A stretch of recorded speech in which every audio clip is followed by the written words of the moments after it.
289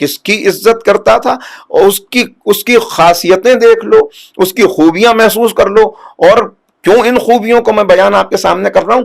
اس لیے کہ مولا ہم سے تقاضا کر رہے ہیں۔ نصرت امام زمانہ کے تقاضے کیا ہیں؟ وہ تقاضا مولا اس خطبے کے ان کلمات حکمت کے آخری جملوں میں مولا کہہ رہے ہیں، فَعَلَيْكُمْ بِهَذِهِ الْخَلَائِقِ، اور تم کو چاہیے کہ تم بھی اپنے اندر یہ خصائل پیدا کر لو، یہ خوبیاں پیدا کر لو۔ تو مولا وہ کون سی خوبیاں ہیں کہ جو آپ چاہتے ہیں ہم اپنے اندر پیدا کر لیں؟ وہ کون سی خوبیاں ہیں جو ہم اپنے اندر پیدا کر لیں تو آپ کی زبان پر یہ فقرہ آ جائے کہ ان خوبیوں کا حامل وہ ہے کہ جس کا میں احترام کرتا ہوں، جس کی میں عزت کرتا ہوں۔ ذرا غور کیجئے گا، یہ کون کہہ رہا ہے؟ یہ وہ کہہ رہا ہے جس کی عزت رسول اللہ کرتے ہیں، جس کی عزت کعبہ کرتا ہے، جس کی عزت تمام مومنین کرتے ہیں، جس کی عزت عرش الہی کے ملائکہ کرتے ہیں، جس کی عزت ملائکہ کا سردار جبریل امین کرتا ہے۔ یہ وہ کہہ رہا ہے کہ جس کی عزت کا احترام کا عالم یہ ہے کہ روایات بتاتی ہیں کہ میدان محشر میں رسول اللہ کے لیے ممبر لگے گا اور پیغمبر اکرم کے ساتھ ساتھ امیر المومنین کے لیے ممبر لگے گا۔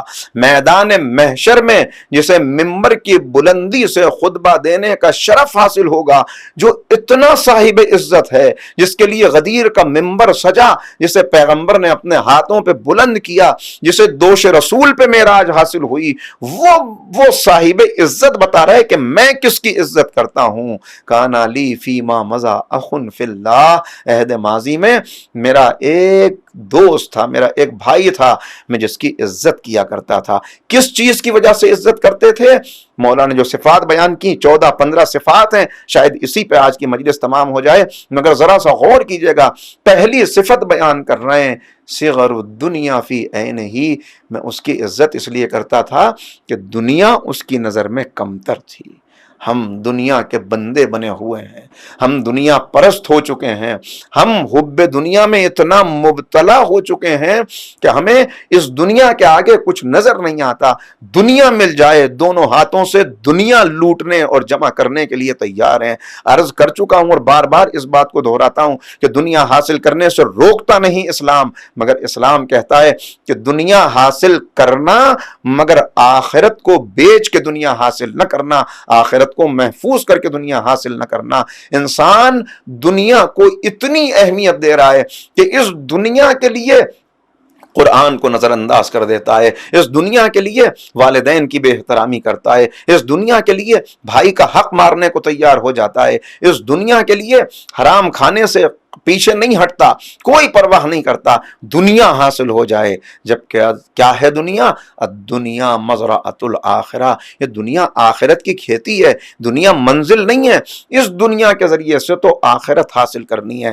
میں نے عرض کیا کہ پچھتاوے قرآن کریم نے بیان کیے کہ پچھتائیں گے وہ لوگ، پچھتاوے قرآن کریم نے ان کے محفوظ کر دیے کہ جو پچھتانے والے ہیں۔ یا لیتنی کنت ترابا یا لیتنی قدمت لحیاتی، قرآن کریم متوجہ کر رہا ہے جب منزلوں کو دیکھ لیں گے، جب پہچان لیں گے، تب کہیں گے، تب ان کے جو پچھتاوے ہیں ان کو بیان کیا گیا۔ ربما یود الذین کفروا لو کانوا مسلمین، کہیں گے اس وقت یہ سرکش کہ کاش ہم نے اسلام قبول کر لیا ہوتا۔ یہ کیا ہے؟ یہ اس وقت دو چیزیں ان کے سامنے ہیں۔ بالکل اس کے لیے ایک مثال دے دوں تاکہ بات ذرا سی واضح ہو جائے۔ آپ کے پاس 10 لاکھ روپے ہیں جن کو آپ کہیں انویسٹ کرنا چاہتے ہیں، آپ نے بہت غور و فکر کیا، بڑا مشورہ کیا، مگر جو آپ کا بہت قابل دوست تھا اس نے یہ مشورہ دیا کہ آپ اس پیسے سے فلاں جگہ پر جو پراپرٹی ہے اس کو لے لیجئے، یہ آپ کے لیے بڑا فائدہ مند ثابت ہوگا۔ آپ نے اس کی بات پہ غور کیا مگر پھر اس کو نظر انداز کر دیا اور پھر آپ نے اپنی مرضی سے ایک پراپرٹی لے لی۔ زیادہ دن نہ گزرے تھے کہ آپ کو پتہ چلا کہ جو آپ نے پراپرٹی لی تھی اس کی قیمت تو ابھی 10 سے 15 لاکھ ہوئی ہے، جبکہ وہ دوست جس پراپرٹی کے لیے مشورہ دے رہا تھا اس کی قیمت 25 لاکھ ہو چکی ہے۔ تو اب آپ کو کیسا پچھتاوا ہوگا کہ کاش میں نے اس کی بات مان لی ہوتی۔ پھر ذرا سا اور زمانہ گزرا، آپ کی خریدی ہوئی پراپرٹی کی قیمت زیادہ بڑھ نہیں رہی اور اس کی قیمت دن بدن بڑھتی چلی جا رہی ہے۔ تو مجھے سوچ کر بتائیے، غور کر کے بتائیے کہ جتنا جتنا آپ کو پتہ چلے گا ارے وہ 25 لاکھ والی 50 لاکھ کی ہو گئی، وہ 1 کروڑ کی ہو گئی، اتنا آپ کفے افسوس ملیں گے، اتنا پچھتاوا ہوگا، خود اپنے آپ کو برا کہیں گے کہ میں نے اس کی بات کیوں نہیں مان لی، اس نے مجھے اچھا مشورہ دیا تھا۔ بس بالکل یہی مسئلہ ہے کہ یہاں جب دعوت دی گئی تو اس دعوت کا انکار کیا، نصرت سے انکار کیا، مقابلے پر آئے، فوجیں بنائیں، لشکر کشی کی، طرح طرح سے ستایا، کانٹے بچھائے، کوڑے ڈالے۔ لیکن اب جب یہ دیکھیں گے کہ واقعی جنہوں نے اس وقت لبیک کہا تھا، جن کو اس وقت ہم دیکھ رہے تھے، جنہیں چٹانوں پہ لٹا کر سزائیں دی جا رہی تھیں، جن پہ کوڑے برسائے جا رہے تھے، جنہیں سولیوں پر لٹکایا جا رہا تھا، جنہیں تہہ تیغ کیا جا رہا تھا، آج ان کے کیا انعامات ہیں، آج ان کے کیا درجے ہیں، تب یہ کہیں گے کہ کاش اس وقت ہم نے بات کو مان لیا ہوتا۔ اب جب یہ دیکھیں گے کہ ہم نے جس دنیا کو اتنا بڑا سمجھا وہ دنیا ہمیں کچھ فائدہ نہ پہنچا سکی، اور جنہوں نے کل دنیا کو حقیر جانا آج انہیں کیسے کیسے انعامات مل رہے ہیں، تو ان کو پچھتاوا ہوگا۔ تو مولا کہہ رہے ہیں کہ پہلی صفت صغر الدنیا فی عینہ، کہ وہ دنیا کو حقیر سمجھنے والا تھا۔ یہ کس کو یاد کر رہے ہیں؟ بعض نے کہا کہ جناب عثمان بن مظعون کو یاد کر رہے ہیں، بعض نے لکھا کہ اس سے جناب مقداد مراد ہیں، بعض نے لکھا کہ جناب ابوذر کو یاد کر رہے ہیں مولا۔ بہرحال جس کا بھی تذکرہ ہو، بعض نے لکھا کہ نہیں، یہ ایک طریقہ تھا عرب میں گفتگو کرنے کا، کہ جب وہ کسی مثالی شخصیت کو بیان کرنا چاہتے تھے اہل عرب، تو وہ کہتے تھے کہ میرا ایک بھائی تھا، یعنی یہ طریقہ تھا ان کے گفتگو کرنے کا کہ ایک مثالی شخصیت کیسے ہوتی ہے۔ تو اگر حقیقتاً جناب ابوذر، جناب عمار یا جناب مقداد یا کسی بھی شخصیت کا تذکرہ ہو تب بھی، اور اگر ایک مثالی شخصیت کا تذکرہ ہو تب بھی، چونکہ مولا نے یہ کہہ دیا کہ تم اپنے اندر یہ صفات پیدا کرو، لہذا ہر صفت کے اوپر غور کرتے ہوئے آگے بڑھنا ہے۔ اپنی نبضوں پہ ہاتھ رکھ کر خود دیکھتے چلے جائیں ہم دنیا کو کتنی اہمیت دے رہے ہیں۔ کہا کہ اور اس کی خصوصیت کیا تھی؟ کانا خارجن من سلطان بطن ہی، وہ اپنے پیٹ کے تقاضوں سے آزاد تھا، پیٹ کے تقاضوں سے آزاد تھا۔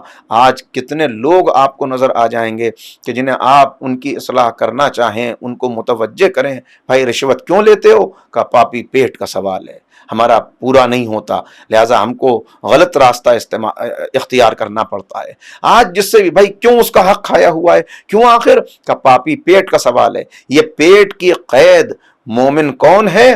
جو پیٹ اور فرج کا غلام نہ ہو، جو اپنی شرمگاہ اور اپنے پیٹ کی قید سے آزاد ہو جائے، وہی حقیقی مومن ہوتا ہے، وہی مولا کا ناصر بن سکتا ہے۔ لہٰذا امام فرما رہے ہیں کہ اس کی خصوصیت یہ تھی کہ وہ پیٹ کے تقاضوں سے آزاد تھا۔ اللہ اللہ، کیسا بندہ تھا کہ جس کا مولا تذکرہ کر رہے ہیں۔ کہا پھر اور سنو کہ اس کی خصوصیت کیا تھی۔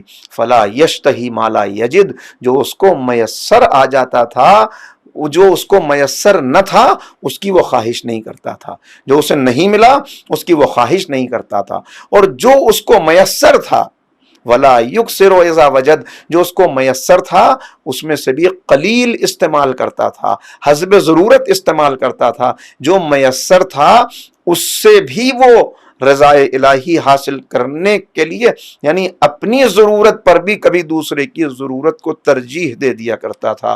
وہی جو اہل بیت کی شان ہے، اہل بیت کے چاہنے والے بھی اپنے اندر وہی شان پیدا کرنے کی کوشش کرتے ہیں۔ اور کہا کہ کیسا تھا وہ؟ کہا کانا اکثر دہر ہی سامتن، اکثر اوقات زیادہ تر وہ خاموش رہتا تھا، وہ بولتا نہیں تھا۔ خاموش کیوں نہیں بولتا تھا؟ اس لیے نہیں کہ اس کو بولنا نہیں آتا تھا، بلکہ اس لیے کہ ایک مومن کے لیے روکا گیا کہ بے وجہ گفتگو نہ کرو، بغیر وجہ۔ یہ انسان جتنا اپنی زبان پر قابو پا لے گا، جتنا اس کی گویائی کم ہو جائے گی، اتنا اس کا شعور بڑھے گا، اس کی معرفت بڑھے گی، اس کی عقل بڑھے گی۔ لہذا کہا کہ وہ اکثر اوقات خاموش رہا کرتا تھا۔ یہ کون بتا رہا ہے؟ یہ وہ بتا رہا ہے کہ جس کی خاموشی خود مثالی خاموشی ہے، جو 25 سال تک خاموش رہا، وہ بتا رہا ہے کہ میرا وہ چاہنے والا تھا کہ جو میری راہ پر ایسے چلتا تھا کہ اکثر اوقات خاموش رہتا تھا. کیوں؟ وہ خاموشی غور و فکر کی خاموشی تھی. وہ خاموشی آخرت کی کامیابی کے راہیں اختیار کرنے کی خاموشی تھی. لیکن وہ خاموش رہنے والا جب بولتا تھا تو بولنے والوں کے ناطقے بند کر دیا کرتا تھا. جب وہ بولتا تھا تو کسی کی مجال نہ تھی کہ اس کے سامنے بول سکے. وَنَقَعَ غَلِيلَ السَّائِلِينَ، سوال کرنے والوں کی پیاس کو بجھا دیتا تھا. یعنی اس سے جو سوال کرے ایسا جواب دیتا تھا، ایسی دلیل دیتا تھا کہ اس دلیل کا کوئی جواب نہ لا سکتا. فیصلہ کن اس کی گفتگو ہوتی تھی. پھر امام فرما رہے ہیں کانا ضعیفاً مستضعفاً، وہ عاجز اور کمزور تھا. وہ عاجز اور کمزور تھا، یعنی اگر اس کو ایک عام سے حالات میں دیکھا جائے، اس کو بازار میں دیکھیں، اس کو دربار میں، تو وہ ایسا محسوس ہوتا تھا ایک کمزور سا نحیف سا انسان ہے کہ کوئی بھی انسان دیکھے تصور نہیں کر سکتا. لیکن جب وہ میدان جنگ میں آ جاتا تھا، جب وہ اللہ کے دشمنوں کے مقابلے پر نکل پڑتا تھا تو وہ ایک بپھرا ہوا شیر ہوتا تھا. وہ اژدہے کی طرح فوج کو نگلنے کے لیے، دشمنان خدا کو نابود کرنے کے لیے اپنے آپ کو آگے بڑھاتا تھا. کہ اس کی ہر دلیل فیصلہ کن تھی. کہ جب تک عذر کی گنجائش تھی وہ کسی کو سرزنش نہیں کرتا تھا. ذرا غور کیجئے گا، کیا واقعاً ذرا سی کسی کو طاقت حاصل ہو جائے تو دوسرے کی غلطی کو معاف کرنے کے لیے تیار نہیں ہوتا. مگر مولا فرما رہے ہیں کہ وہ جب تک گنجائش ہوتی تھی اس وقت تک سرزنش نہیں کرتا تھا، اور اگر کوئی اس سے معذرت کرتا تھا تو اس کی معذرت کو قبول کر لیا کرتا تھا. کیا اس کی شان تھی؟ کانا لا یشکو، وہ شکایت نہیں کرتا تھا. کس چیز کی؟ وجعن، اپنے درد کی. کب تک اپنے درد کی شکایت نہیں کرتا تھا؟ جب تک اس درد و تکلیف سے اس کو نجات نہ مل جائے. یعنی کب شکایت کرتا تھا؟ جب بیماری دور ہو گئی. ہر بات میں شکوہ نہیں، یہاں بات میں شکوہ ہے، یہ مصیبت آ گئی، یہ پریشانی آ گئی، انسان ہر وقت شکوہ ہی کیے جا رہا ہے. کہا بولنے میں، عجب بات، کیا مولا کوالٹی بتا رہے ہیں. کہ بولنے میں تو ممکن بھی ہے کہ کوئی اس پر غلبہ حاصل کر لے، مگر خاموشی میں کوئی اس پر غلبہ حاصل نہیں کر سکتا تھا. کیسی خاموشی تھی؟ فکر انگیز خاموشی، غور و فکر والی خاموشی، خوف خدا والی خاموشی. اس خاموشی میں کوئی اس پر غلبہ حاصل نہیں کر سکتا تھا. اللہ اللہ، ہوائے نفس کی مخالفت.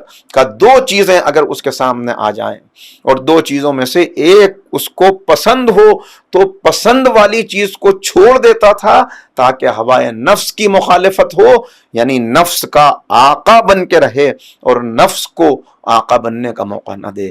یہ اس کے اندر خصوصیات تھیں. اور پھر مولا کہہ رہے ہیں فَعَلَيْكُمْ بِهَٰذِهِ الْخَلَائِقِ، تم پر بھی لازم ہے، ہمارے چاہنے والے ہو، نصرت کی راہ میں قدم بڑھانا چاہتے ہو، حقیقی مومن بننا چاہتے ہو، واقعاً چاہتے ہو کہ ہم تم سے راضی و خوشنود ہو جائیں، ہمارے وارث کے لشکر کا حصہ تم بن جاؤ، لشکر نور میں شامل ہو جاؤ، تو تم بھی اپنے اندر یہ خصوصیات پیدا کر لو. اور پھر فرماتے ہیں کہ اگر اس میں سے سب خصوصیات، ساری خوبیاں، ساری صفات پیدا نہ کر سکو، تب بھی ان میں سے کچھ خوبیاں اپنے اندر پیدا کرنے کی کوشش کرو.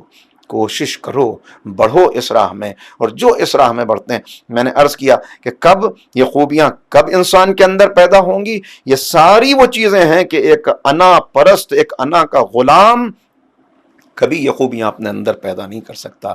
لہٰذا انا کو فنا کر کے، انا کے اندھیروں سے نکل کر نور کی طرف قدم بڑھانا ہے. آسان مرحلے نہیں ہیں، مشکل مرحلہ، لیکن جب کوئی اس طرف بڑھتا ہے. کیسے؟ بس بات تو تقریباً تمام ہو گئی، لیکن آپ کو متوجہ کر دوں کہ جب انا ہو، انا کے ساتھ اگر کوئی عمل بھی کرے تو وہ عمل اپنی ہی خوشنودی کے لیے ہوتا ہے. لیکن جب کوئی عمل ان کی خوشنودی کے لیے ہو، جب تک انا کے اس خول سے نکل نہ جائے، وہ حقیقی ناصر نہیں بن سکتا. مجھے معاف کیجیے گا اگر ہم اپنا جائزہ لیں تو ہم ناصر نہیں منصور ہیں۔ ناصر مدد کرنے والا ہوتا ہے، منصور مدد لینے والا ہوتا ہے۔ حالانکہ ہمیں منصور بھی ہونا ہے اور ہمیں ناصر بھی ہونا ہے، اس لیے کہ منصور ہم ان سے مدد نہ مانگیں گے تو کس سے مدد مانگیں گے، ہم ان کا سہارا نہ لیں گے تو کس کا سہارا لیں گے، اس لیے کہ وہی باب اللہ ہیں، وہی اللہ تک پہنچنے کا راستہ ہیں، اللہ تک پہنچنے کا وسیلہ ہیں، اللہ تک پہنچنے کا دروازہ ہیں۔ مگر ایسا نہ ہو کہ ہم صرف منصور بن کے رہ جائیں اور منصور سے ناصر کا سفر نہ طے کر سکیں۔ بیماری ہو تو ان کو پکارتے ہیں، شفا ان سے طلب کرتے ہیں، اولاد مصیبت میں آ جائے تو وہ یاد آ جاتے ہیں۔ یہ ہے منصور ہونا کہ ہر مشکل میں ان کو پکارنا، مگر پھر جب وہ ہمیں پکاریں تب ہم بھی لبیک کہنے والے بنے، یہ آسان مرحلہ نہیں ہے۔ یہ کیسے طے ہوگا سفر، یہ ہمیں کربلا والے بتائیں گے کہ جو منصور بھی تھے مگر پھر ایسے ناصر بھی تھے کہ خود مولا کہتے نظر آئے کہ جیسے اصحاب مجھے ملے ویسے اصحاب نہ نانا رسول خدا کو ملے، نہ بابا علی مرتضیٰ کو ملے، نہ بھائی حسن مجتبیٰ کو ملے۔ کیسے اصحاب تھے، ایسے اصحاب کہ میر انیس جن کا بیان کرتے ہوئے کہتے ہیں کہ پیاس ایسی تھی کہ آ گئی جاں ہونٹوں پر، پیاس ایسی تھی کہ آ گئی جاں ہونٹوں پر، صابر ایسے تھے کہ پھیری نہ زباں ہونٹوں پر۔ ہم جو بات بات میں شکوہ کرنے والے ذرا غور کریں کہ کیسے حبیب ابن مظاہر کی راہ ہم طے کریں گے، کیسے زہیر قین کے مرحلے تک ہم پہنچیں گے، کیسے جناب عباس کی دکھائی ہوئی راہ کو، حضرت ابو الفضل العباس کی راہ کو ہم طے کریں گے۔ یہ آسان مرحلہ نہیں ہے، مگر میں نے عرض کیا کہ جب انسان واقعاً آخرت کا مسافر بن جاتا ہے، جب اپنے اندر وہ خصوصیات پیدا کر لیتا ہے جس کا بھی مولا کے خطبے سے میں نے تذکرہ کیا، تب اس کے لیے آسان ہوتا ہے کہ وہ آواز پر لبیک کہے۔ ورنہ معرفت رکھنے والے تو اور بھی بہت سے تھے جو خوب پہچانتے تھے، کون نہیں جانتا تھا کہ یہ نواسہ رسول ہیں، کسے خبر نہیں تھی کہ راکب دوش پیغمبر ہیں، کس کو علم نہیں تھا، جنہیں علم نہیں تھا ان کو مولا نے خود آخری خطبے میں بتا دیا کہ میں کون ہوں۔ ذرا اس خطبے کا تصور کیجئے کہ جب آقا اس عالم میں مجمع کے سامنے کھڑے ہوئے تھے کہ کپڑوں پہ علی اکبر کا خون تھا، چہرے پہ علی اصغر کا خون تھا، سب چاہنے والے تنہا چھوڑ کے جا چکے تھے، اب اکیلے حسین تھے جو ناقے پر بیٹھ کر اتمام حجت کے لیے میدان کربلا میں آئے تھے۔ کیا عالم تھا، لباس ہے پھٹا ہوا غبار میں اٹا ہوا، تمام جسم نازنی چھدا ہوا کٹا ہوا، یہ کون ذی وقار ہے بلا کا شہ سوار ہے کہ ہے ہزار دشمنوں کے سامنے ڈٹا ہوا، یہ بال یقین حسین ہے نبی کا نور عین ہے۔